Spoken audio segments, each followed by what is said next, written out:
நற்செய்தி வாசகம். உங்கள் ஒவ்வொருவரும் தம் சகோதர சகோதரிகளை மனமார மன்னிக்காவிட்டால் என் தந்தையும் உங்களை மன்னிக்க மாட்டார்.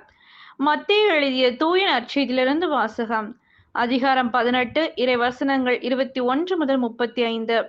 அக்காலத்தில் பேதுரு இயேசுவை அணுகி, ஆண்டவரே, என் சகோதர சகோதரிகளுள் ஒருவர் எனக்கு எதிராக பாவம் செய்து வந்தால் நான் எத்தனை முறை அவரை மன்னிக்க வேண்டும்? 7 முறை மட்டுமா எனக் கேட்டார். அதற்கு இயேசு அவரிடம் கூறியது, 7 முறை மட்டுமல்ல, 70 தடவை 7 முறை என நான் உனக்கு சொல்கிறேன். விண்ணரசை பின்வரும் நிகழ்ச்சிக்கு ஒப்பிடலாம். ஓர் அரசர் தம் பணியாளர்களிடம் கணக்கு கேட்க விரும்பினார். அவர் கணக்கு பார்க்க தொடங்கிய பொழுது அவரிடம் 10,000 தாலந்து கடன்பட்ட ஒருவனை கொண்டு வந்தார். அவன் பணத்தை திருப்பிக் கொடுக்க இயலாத நிலையில் இருந்தான். தலைவரோ அவனையும் அவன் மனைவி மக்களோடு அவனுக்குரிய உடைமைகள் யாவற்றையும் விற்று பணத்தை திருப்பி அடைக்க ஆணையிட்டார்.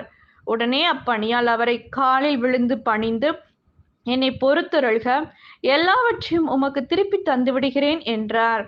அப்பணியாளின் தலைவர் பரிவு கொண்டு அவனை விடுவித்து அவனது கடன் முழுவதையும் தள்ளுபடி செய்தார்.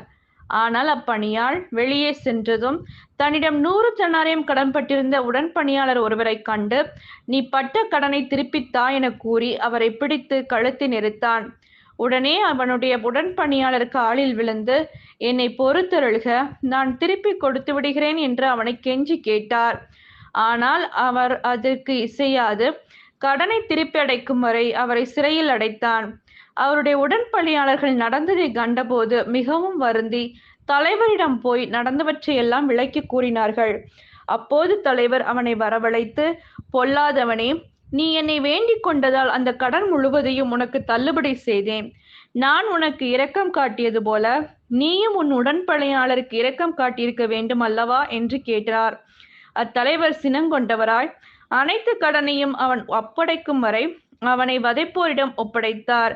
உங்களுள் ஒவ்வொருவரும் தம் சகோதர சகோதரிகளை மனமார மன்னிக்காவிட்டில் விண்ணுலகில் இருக்கும் என் தந்தையும் உங்களை மன்னிக்க மாட்டார். இது கிறிஸ்துவின் நற்செய்தி. கிறிஸ்துவே உமக்கு புகழ்.